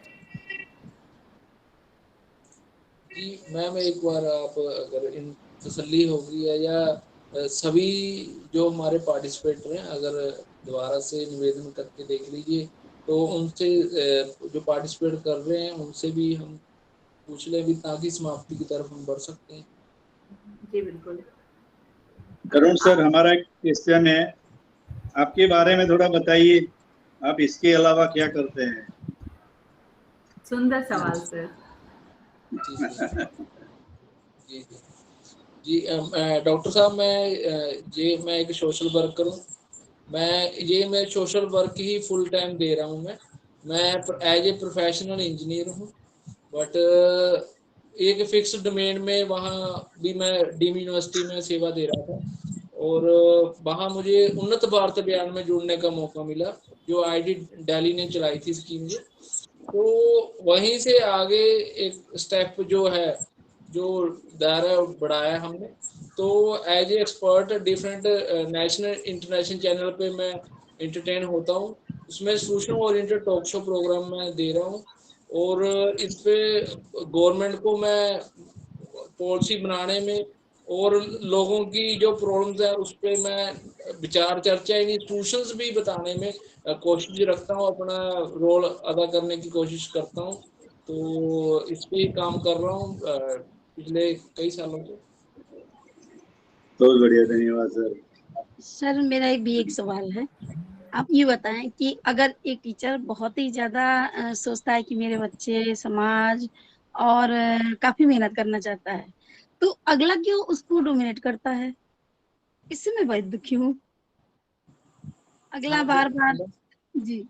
ये तो ह्यूमन साइंस है ना मैम, ये ह्यूमन साइंस बच्चे पढ़ते नहीं है, हालांकि एक जरूरी सब्जेक्ट होना चाहिए ये ह्यूमन साइंस। ये हमारी मानसिकता है। हम अगर कोई चीज राइज कर रही है तो आपको वो बुरा फील हो रहा है, आपके साथ अगर कोई चीज राइज कर रही है और आप कर नहीं पा रहे हो, आपकी या सोशल कंडीशनिंग आपको अलाउ नहीं कर रही है, तो अगर आपको नकारात्मक नेगेटिविटी की तरफ लेके जाएगी, तो फिर वो आपकी मानसिकता है उसे भी रोकने की, क्योंकि आपको वो बुरा फील करा रही है किसी की जो भी। क्योंकि सर मैं सोशल वर्कर भी हूँ, साहित्यकार भी हूँ, कभी भी हूँ, तो विद्यालय के साथ साथ मैं ये भी काम करती हूँ। तो मुझे जब लोग कहते हैं आपके पास बहुत सारे टाइम है, आप ये सब करते हो, तो मुझे बड़ा बुरा सा फील होता है, क्योंकि मैं एक सिस्टम से चलती हूँ। ऐसा नहीं कि मैं अपने बच्चे या अपनी फैमिली को टाइम नहीं देती हूँ पूरी तरह से। मेरे बच्चे बड़े हो चुके हैं, बच्चा बड़ा वाला है हमारा रशियन एम्बेसी में है, बेटी भी डॉक्टर है, छोटा बेटा इसरो में है। उसके बावजूद मैं काम करती हूँ, लेकिन जब अगला कहता है ना, तो मुझे बड़ा बुरा सा फील होता है। ऐसा क्यों? नहीं, आपने किसी के कहने का गलत नेगेटिविटी आपने रजिस्टर करनी नहीं है ब्रेन में, किसी के कहने पे नहीं चलना। आप अपनी सेटिस्फेक्शन के लिए काम कर रहे हैं, जो आपको मानसिक शांति, आपके लाइफ का जो तरीका जीने का जो आपने बिल्ड की है, जो सेटिस्फेक्शन आपको हासिल उसी से होगी। और अगर आप बता रहे हो आपके बच्चे जो देश की इकोनॉमी में, इसरो में, इतनी बड़ी संस्थाओं में अगर वैल्यू एडिशन कर रहे हैं, वो आपके अच्छे संस्कारों से, आपसे प्रेरित होके ही कर रहे हैं। तो आप तो खुद अपने बच्चों के रोल मॉडल हैं। तो डेफिनेटली, हालांकि आपकी सोसाइटी ने जो आपको कह रहे हैं, वो उन्हें आपको कहने की बजाय आपसे सीखना चाहिए किस तरह हम अपने आप को सेटिस्फाइड रख के और अपने जो दिनचर्या है उसको एक प्रॉपर शेड्यूलिंग को मैनेज करके चल रहे हैं। तो बहुत अच्छा है, आप चीजों में अपना कंट्रीब्यूशन कर रहे हैं, एज सोशल वर्कर भी आप वैल्यू एडिशंस कर रहे हैं। आपका स्वागत है, ऐसे ही आगे ले जाते रहे। हाँ, लेकिन कभी कभी बहुत बुरा सा फील होता है कि मैं तो इतना मेहनत करती हूँ, अगला मुझे क्यों ऐसे कहता है, इनके पास फालतू की समझ। आपको एप्रिसिएशन लेने आपको नहीं जरूरत है। आपको एप्रिशिएट वही कर पाएगा जो आपकी उस मोल का वैल्यू समझ सके। वो उनका मानसिक स्तर ही नहीं है आपकी जो आपका वैल्यू समझ सके। आपके सोशल वर्किंग का वैल्यू वो नहीं समझ पा रहे हैं, हम लोग समझ रहे हैं। तो हमारे साथ जो देखने वाले भी समझ रहे हैं, तो हम तो कहीं ना कहीं प्रेरणा की तरफ देखते हैं। तो हम गर्व फील करते हैं आप जैसे सोशल वर्कर जो देश को आगे ले जाने के लिए अपना वैल्यू एडिशंस कर रहे हैं। इसके लिए मैं अपने हस्बैंड को भी थैंक्स बोलती हूँ, वो काफी मुझे मोटिवेट करते हैं। बहुत सुंदर। और मैं बस इतना ही कहना चाहूंगी कि सुनीता जी, जब आप इतना अच्छा काम खुद कर रही हैं, खुद में सेटिस्फाइड होना जरूरी है। लोग क्या कहेंगे, इसी मानसिकता से तो हमें बाहर निकलनी है। लोग क्या कहेंगे अगर मेरे बच्चे के इतने मार्क्स नहीं आए, लोग क्या कहेंगे अगर मैंने बेटी की शादी इंटर कास्ट कर दी, लोग क्या कहेंगे अगर मैंने मतलब गाड़ी नहीं खरीदी, लोग क्या कहेंगे कि अगर मैंने मतलब 2 मंजिल का मकान नहीं बनाया। अरे लोग क्या कहेंगे, इन चीजों से ही बाहर निकलना है जिसमें हमें खुशी मिलती है। कभी कभी जो है बहुत बुरा सा फील होता है, या मीटिंग वगैरह मुझे, आपके पास तो फालतू बहुत सारे सामान है, आप इतना हाँ है इजिली एक्सेप्ट करना है, निकल जाना है। जी है, देखिए जहाँ लोग अगर क्वेरी करने लगे ना, इसका मतलब आप अपने आप में बहुत सक्सेस हो रहे हैं। तो इजिली एक्सेप्ट करिए, जी मेरे पास बहुत समय है, और वहां से निकल। Thank you ma'am, thank you sir ji, बहुत बहुत धन्यवाद। अब मैं बुलाना चाहूंगी हमारे भी जुड़ी हैं आदरणीय संध्या सिंह जी, ये महाराष्ट्र पुणे से हैं। संध्या जी, आपका बहुत स्वागत है। आप अपना कैमरा भी ऑन कर लीजिए और अपने सवाल आप रख सकती हैं हमारे एक्सपर्ट से। धन्यवाद। आप सबको मेरा नमस्कार। सर, मेरा सवाल उन डॉक्टरों के बारे में है जो बड़े बड़े हॉस्पिटल में अपने अंडर में जूनियर डॉक्टर को सिखाते हैं। उनको कैसे ऑपरेशन करना है, या जो भी पेशेंट आते हैं, जो भी दिक्कत होती है, परेशानी होती है, उनको बताते हैं। तो उनको चाहिए कि अपनी उपस्थिति में उनको सिखाएं। तो इस बीच क्या है, अगर वो पेशेंट हैं, आए हैं, उन पे उम्मीद लेके आते हैं, क्योंकि डॉक्टरों को हम लोग भगवान का दर्जा देते हैं, सेकंड गॉड मानते हैं। तो उन पे विश्वास करके, भरोसा करके हम उनके पास जाते हैं इलाज कराने। लेकिन कुछ ऐसे डॉक्टर्स हैं जो अपनी अनुपस्थिति में अपने जूनियर्स को छोड़ देते हैं कि नहीं, तुम अपने हिसाब से उनको हैंडल करो, सीखो। तो जूनियर्स का क्या है, वो तो सीखते हैं, उनको सीखने को मिलता है। लेकिन इस बीच अगर कुछ अनहोनी होती है, उनके साथ कुछ बुरा होता है, तो इसमें वो डॉक्टर तो कुछ नहीं कर पाते, क्योंकि वो नहीं रहते। उनको चाहिए कि अपनी उपस्थिति में उनको सिखाएं। कुछ केस खराब होता है, कुछ अनहोनी होती है, तो हैंडल कर सकते हैं।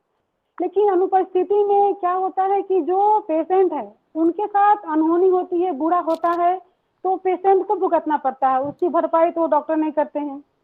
तो क्या ऐसे डॉक्टरों को ऐसा करना चाहिए सर?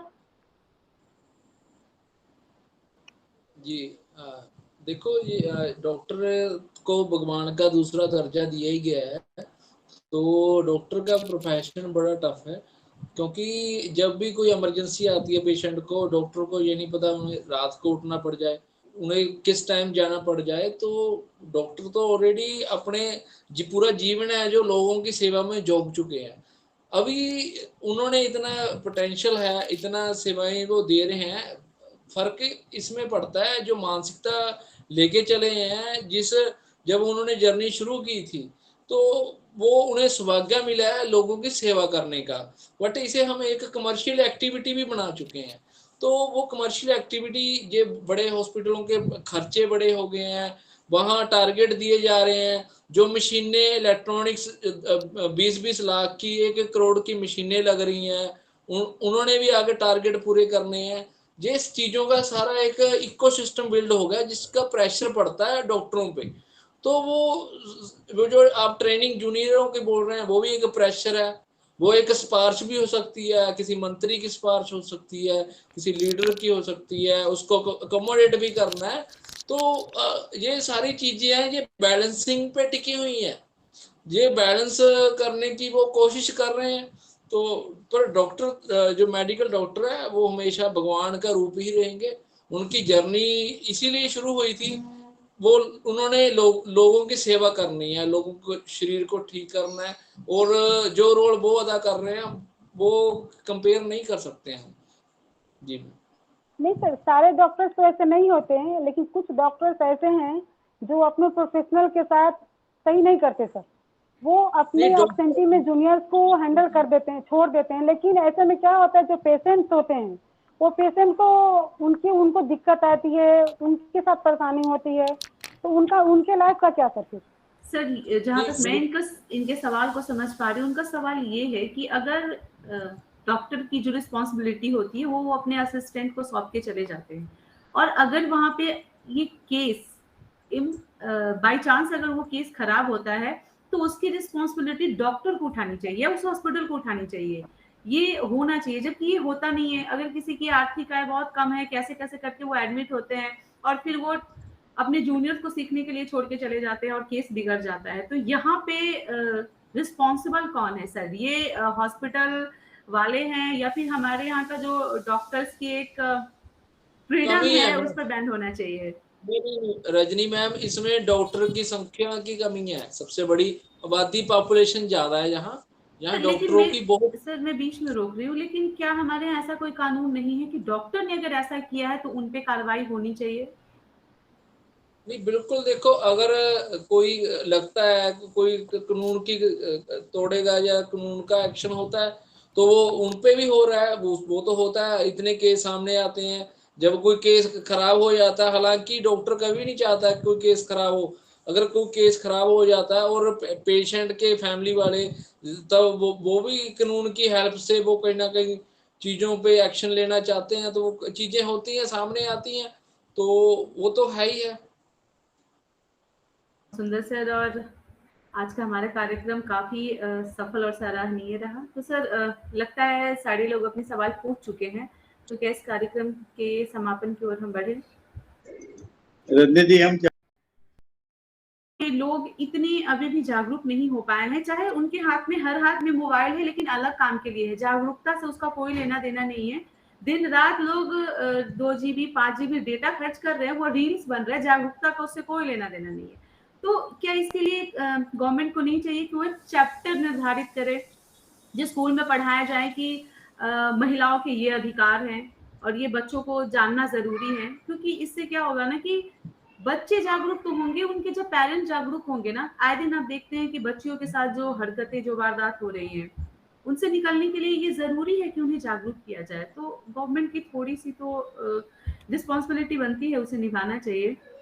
बाकी sir thank you so much कि आप हमसे जुड़े, और विकास शर्मा जी हमसे जुड़े हैं। वो रिस्पेक्टेड मैम, मैं माफी चाह रहा हूँ, इस बात को मैं पूरी करना चाह रहा था आपको, जो आप गांव की बात कर रहे हो, गांव की वुमेन्स हैं जो गांव में रह रही हैं, जिनके पास अगर इंटरनेट भी नहीं उपलब्ध है, हालांकि इंटरनेट हर जगह पहुंच चुका है, अगर इंटरनेट भी उपलब्ध नहीं है, मोबाइल फोन भी नहीं है, अगर उनके पास दूरदर्शन चल रहा है, एक डिश है दूरदर्शन की जो आज से 30-40 साल पहले सभी जगह पहुंच चुकी थी, गांव तक भी पहुंच चुकी थी, वो दूरदर्शन में स्पेशल वुमेन्स राइट्स के और लीगल कानूनी राइट्स के प्रोग्राम आते रहे हैं। तो उसमें कानून के एक्सपर्ट, कानून के जानकार उस टीवी प्रोग्राम में जानकारियां देते रहे हैं।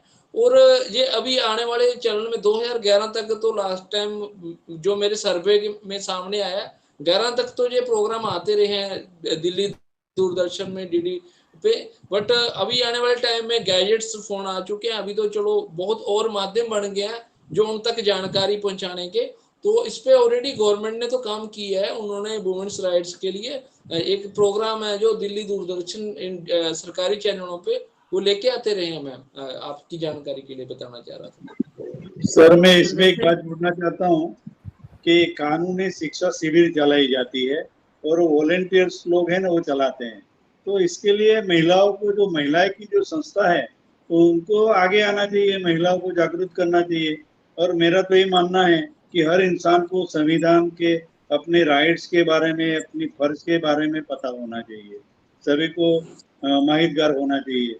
और सरकार ये छोटा सा एक प्रयास है कानून शिक्षा के द्वारा कर रही है, वॉलंटियर्स ये करते हैं, गांव में जाते हैं, कई गार्डन में, कई अलग अलग जगहों में जाके कानूनी शिक्षा शिविर लगाते हैं, इसमें महिलाओं को मार्गदर्शन भी देते हैं।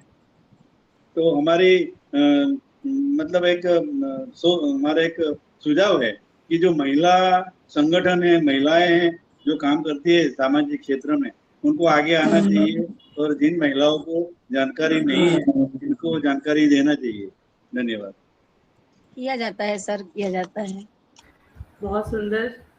और हमारे बीच विकास शर्मा जी जुड़े हैं और वो कुछ सवाल करना चाहते हैं। विकास जी, आपका हार्दिक स्वागत है, आप अपने प्रश्न पूछ सकते हैं। मैडम धन्यवाद। मैं पूरा प्रोग्राम तो नहीं सुन पाया मेरी तबीयत के कारण, लेकिन बीच बीच में मैं सुना। लेकिन एक सवाल था, बार बार ये था कि हमें लोग क्या कहेंगे, लोग क्या सोचेंगे, उससे ऊपर उठना है। और मेरे ख्याल से अभी हम 8 या 9 सदस्य ही इसमें जुड़े हुए हैं। ईमानदारी से ये बता दीजिए कितने लोग ऐसे हैं जो इस चीज से ऊपर उठ चुके हैं, वो चाहे पर्सनल मैटर हो या सोशल मैटर हो, बिल्कुल क्लियर। उठने का प्रयास किया जा रहा है सर। हमारी जो आयोजक हैं वो कुछ कहना चाह रही हैं लेकिन कह नहीं पा रहे। सर मैं ये कहना चाह रही हूँ कि अचानक से कुछ भी नहीं होता और कोशिश करने से हर चीज होती है और धीरे धीरे ही जो चीजें होती है वो स्थायी होती हैं। तो मुझे लग रहा है हर कोई अगर प्रयास कर रहा है तो अंतोगत्वा वो सफल होगा। और अचानक से ये इतनी बड़ी क्रांतिकारी मुहिम नहीं चल सकती सर। लोग धीरे धीरे कोशिश करेंगे और इन चीजों से मैं बीच में रोकता हूँ, मैं उस मुहिम की बात नहीं कर रहा। हम 8 लोग बैठे, हमने अपनी बात की है कि हम 8 में से कितने उस सोच से ऊपर उठ चुके हैं रियलिटी में।